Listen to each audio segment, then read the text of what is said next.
aumentar as visualizações dos stories. Isso é algo que muita gente me pergunta porque é bom demais quando você chega lá no parceiro e mostra lá suas métricas, enche o olho, brilha os olhos quando ele vê que você tem muitas visualizações, porque muitas visualizações significa que você tem um bom engajamento com o seu público. Mas o que você vai fazer para aumentar essas visualizações, tendo em vista que hoje tem muita concorrência? Meu nome é Isa Trevisola, estou na internet há 5 anos e aqui neste canal eu vou te ajudar a crescer o seu Instagram também. Quando eu comecei com os meus stories, eu tinha menos de 100 visualizações. E o pior de tudo é que eu tinha um Instagram com até uma quantidade considerável de seguidores, porque era um Instagram que eu usava para postar inspiração, na época eu não tinha coragem de aparecer. Quando eu coloquei o meu nome lá, que eu estaria à frente daquele Instagram, despencaram as visualizações. Até porque as pessoas não tinham interesse no conteúdo da Isa, elas queriam ver o que eu postava antes. Sabe que toda vez que eu vou falar sobre visualizações em stories, eu lembro que na época eu não ficava me martirizando por isso. Na época eu nem dava tanta moral assim para stories, eu era mais incutida com feed. Isso me ajudou de uma certa forma, porque tem gente que fica muito desanimado, desmotivado. Quando vê lá as visualizações caindo, a pessoa murcha, total. Eu conheço gente que fica murchinho e pensa, cara, será que tá acontecendo alguma coisa errada comigo? Existe uma chamada curva do engajamento. Tem dia que seus stories vão estar mais em cima, tem dia que vai estar mais embaixo, e isso é normal com qualquer perfil. A questão é, as pessoas sempre divulgam o dia que tá mais bombada, né? Mas e os dias maus dessa pessoa, você vê? E por você não ver, talvez você ache que ela tá bombando todos os dias. E tem mais, gente, os seus stories só você que vê. Então se naquele dia não foi bom o engajamento, só você que viu. Eu costumo dizer para as pessoas sempre, fale para 100 pessoas como se estivesse falando para 10 mil. Eu sempre fiz isso desde o início, porque as pessoas sentem nossa energia, nossa empolgação. E aí quando você murcha, sem querer você tá mandando aquela mensagem, tô desanimada, não tô legal, e logo seu story se torna algo desinteressante. Além de você ter esse emocional bem controlado, que é importante na hora de fazer stories, uma coisa que as pessoas não se atentaram é que o celular é a nova televisão.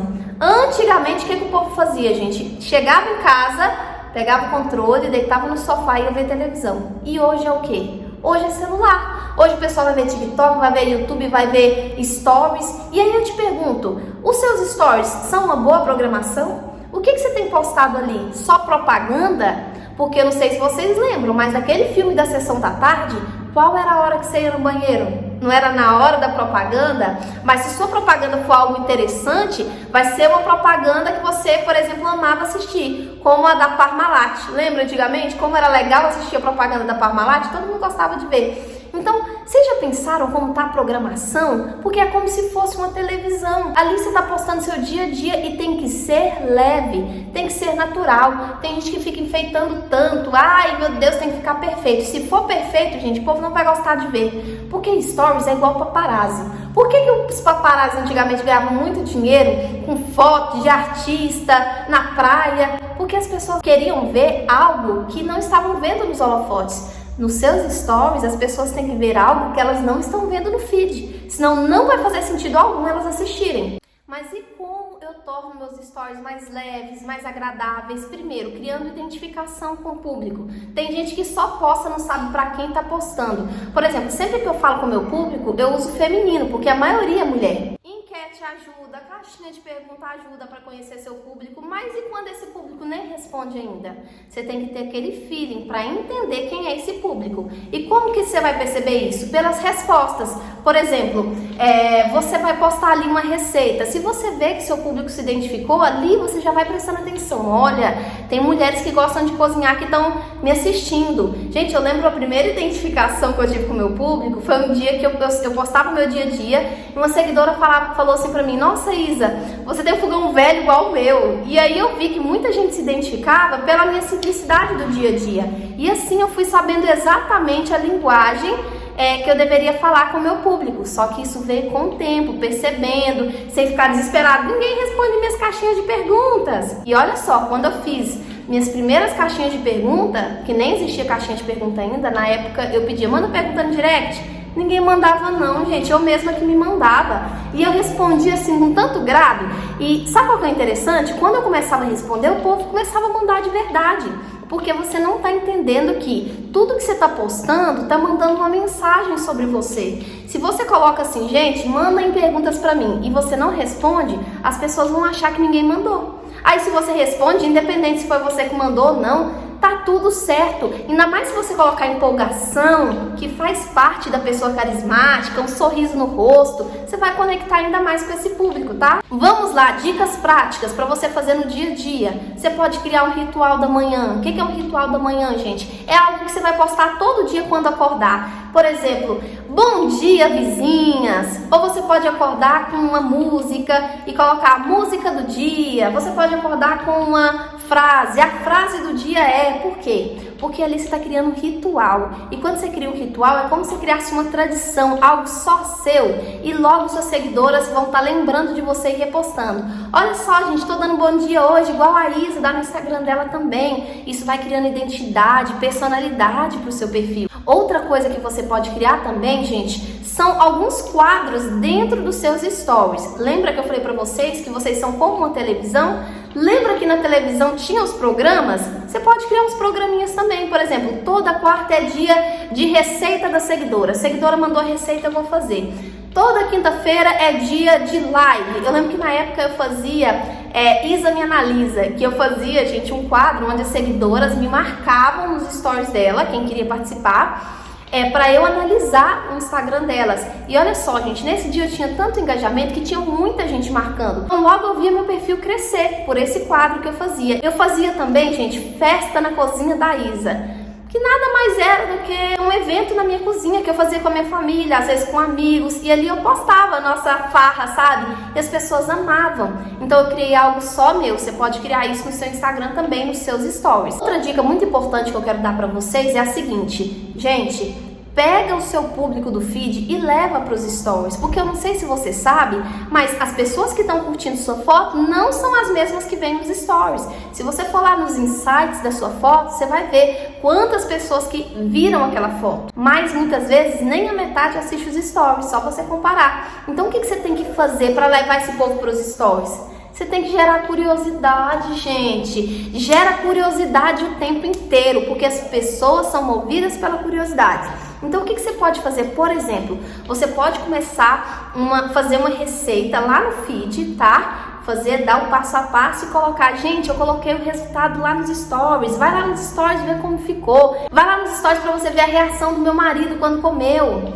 Outra coisa que você pode fazer também, começar a contar uma história no feed e terminar nos stories. Nossa, Isa, mas e quem chegar em outro dia aleatório? Gente, você pode arquivar essa publicação depois. Você pode fazer isso como estratégia de um dia. Você fez um dia para chamar atenção, para levar esse público e depois você arquiva. Eu já fiz isso várias vezes. Inclusive, um dia eu fiz um teste, eu aumentei 5.000 visualizações nos meus stories. Eu coloquei assim, ó. Olha, tudo que eu falei nos meus stories eu não vou retirar, é assim que eu penso, quem não gostou eu sinto muito, mas eu não vou retirar nada do que eu disse, como se eu tivesse brigado. Gente, o povo foi correndo para saber qual era a treta, que o povo ama treta. Não é à toa que Instagram de fofoca é super engajado. E chegou lá e eu falei, gente, não, só trouxe vocês aqui para provar a tese de que as pessoas do feed não são as mesmas nos stories. E é incrível, gente, que não é mesmo. Outra coisa para você aumentar suas visualizações é fazer collabs com outras influenciadoras. Isa, mas nenhuma quer fazer. Gente, pega alguém que está no mesmo nível que você. Alguém que também está começando, alguém que também está aí na luta querendo fazer conteúdo. Façam conteúdo juntas. Vocês vão ver que aos poucos vocês vão ter abertura para fazer com mais pessoas.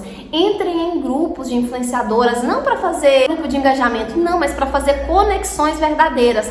Façam lives com elas, colaborativos, se marquem nos stories, porque assim o público de uma vai conhecendo a outra. E não feche os horizontes. Quem põe limite na gente é só a gente mesma. E tem tanta gente pelo Brasil que a gente pode conhecer. Tem gente que é invocado, por exemplo, só na sua cidade. Ah, eu quero crescer só na minha cidade. Mas talvez até para você ser reconhecido na sua cidade, seja interessante você ter conexão com gente de outra cidade. O Brasil é grande demais. demais, você é influenciadora demais, vocês podem se conectar e ali pode abrir portas para uma parceria, abrir portas para você crescer, vender em outro lugar. Isa, mas da onde que eu vou tirar a ideia para esse tanto de conteúdo? Se eu falar para você que você tira ideia fácil, gente, você pode se organizar com uma pequena planilha. Eu vou depois ensinar vocês, tá? Vou gravar um vídeo falando como eu organizo meus conteúdos, mas veja bem, tem conteúdo que já vai estar ali na planilha, na organização para você fazer naquela semana. Tem conteúdo que vai vir assim do nada. Muitas vezes foi sua filha que teve uma reação engraçada, você postou lá no Reels, você postou nos Stories. Eu costumo dizer que para as pessoas acharem nossa vida interessante, primeiro a gente tem que se achar interessante. O que faz nossa vida ser interessante são esses detalhes do dia a dia que passa batido. Gente, vocês vão perceber uma coisa, comece a postar as coisas nos Stories que vocês vão ver as pessoas te elogiando e achando interessante coisas simples do seu dia a dia, coisas que talvez você nem percebesse. Nossa, que bonito o seu cabelo. Nossa, que legal essa panela que você fez o feijão. Achei muito interessante. Você falou, isso aqui é velha. E as pessoas acham interessante. Se você gostou desse vídeo, quer um passo a passo mais completo, eu tenho um desafio de 21 dias que fica lá no Telegram. Esse desafio, durante 21 dias, todo dia você vai ter uma tarefa, um passo, gente. E a tarefa que eu dou é porreta, é para vocês crescerem mesmo. Muitas mulheres já conseguiram ganhar seguidores, já conseguiram fazer venda e principalmente conseguiram ter energia, que muitas vezes o que está faltando, gente, é ter uma energia. Um grupo, gente, que tem muitas mulheres e de todo canto do Brasil, vocês vão amar. Eu vou deixar o link aqui na bio. Não se esquece de se inscrever, curtir, ativar as notificações e já coloca nos comentários o que vocês querem aprender sobre o Instagram na próxima semana. Um beijo!